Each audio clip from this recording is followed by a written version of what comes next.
Good afternoon student.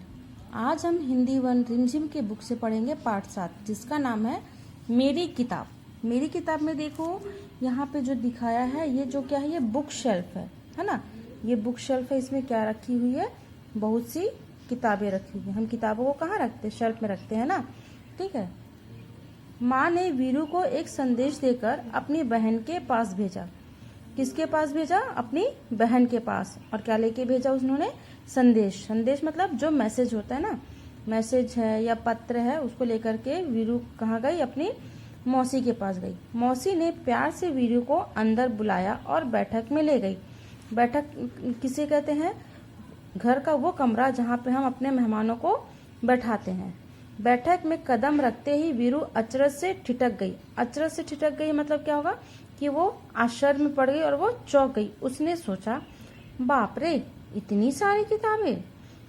इसने उस बैठक वाले रूम को जब वीरू ने देखा कि वहाँ पे एक शेल्फ है और उसमें इतनी सारी किताबें हैं, तो वो क्या हो गई? चौंक गई और क्या बोली कि बाप रे, इतनी सारी किताबें। वहाँ नीचे से ऊपर तक किताबों से भरे खाने वाली 2 लंबी दीवारें थी। देखो इस बुक में देखो, ये जो है ये एक दीवार है और ये क्या है, ये दूसरी दीवार है जो किससे भरी है? किताबों से भरी है ना। वह आंखें फाड़े देखती रही। आंखें फाड़े देखती रही मतलब वो चौंक गई और अपनी आंखों को बड़ी बड़ी करके वो देखने लगी। अंत में उसने साहस करके पूछा, क्या आपके पास बच्चों के लिए भी किताबें हैं? उसने क्या किया, मौसी से कुछ हिम्मत जुटाते हुए पूछा कि क्या आपके पास बच्चों के पढ़ने के लिए भी किताबें हैं? मौसी ने कहा, हाँ, ये देखो, ये वाला खाना और यह वाला खाना। मौसी ने क्या किया, वीरू को हाथ से इशारा करते हुए दिखाया कि हम मेरे पास बच्चों के लिए भी किताबें हैं। और उन्होंने किसी ओर इशारा किया? बुक शेल्फ के खानों की ओर। वीरू ने हैरानी से कहा, इतनी सारी किताबें? मेरे पास तो इतनी किताबें नहीं हैं। वीरू ने मौसी से क्या कहा कि मेरे पास तो कोई भी किताब नहीं है। मौसी ने कहा, यदि तुम चाहो तो मैं पढ़ने के लिए तुम्हें कुछ किताबें दे सकती हूँ। तुम्हें किस तरह की किताबें सबसे अधिक पसंद है? मौसी ने वीरू से क्या कहा कि तुमको अगर बुक पढ़नी है तो तुम चाहो तो मैं तुम्हें कुछ किताबें दे सकती हूँ। वीरू ने धीरे से कहा, मुझे मालूम नहीं। वीरू ने क्या कहा कि मुझे नहीं पता। उसने तो कभी किताब पढ़ी ही नहीं थी, तो उसे नहीं पता था कि उसे कैसी किताबें पसंद है। मौसी ने एक किताब निकालकर वीरू को पकड़ाई और कहा, तुम यह किताब पढ़कर देखो। वीरू घबराकर पीछे हटी और बोली, बाप रे, यह तो बहुत मोटी है। वीरू ने क्या कहा कि ये किताब कैसी है? बहुत मोटी है। मौसी ने सुझाव दिया, अच्छा, तो फिर शायद यह वाली ठीक रहेगी। फिर मौसी ने क्या कहा कि उसको एक और बुक निकाल के दिखाई और कहा कि शायद ये वाली तुम्हारे पढ़ने के लिए कैसी रहेगी?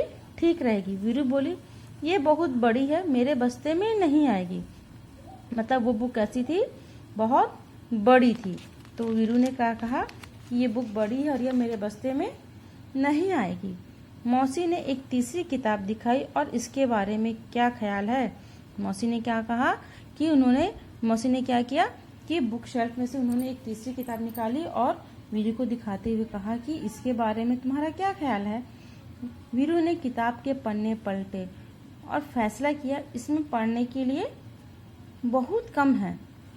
इतनी छोटी छोटी तस्वीरें।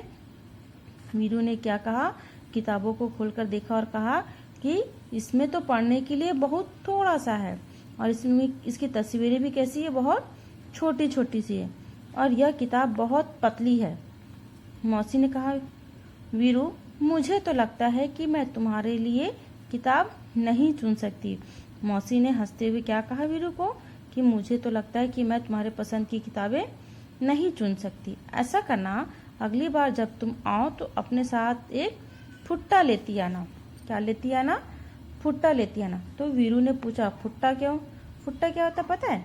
वो एक स्केल होती है जिससे हम नाप सकते हैं या मेजर कर सकते हैं, है ना।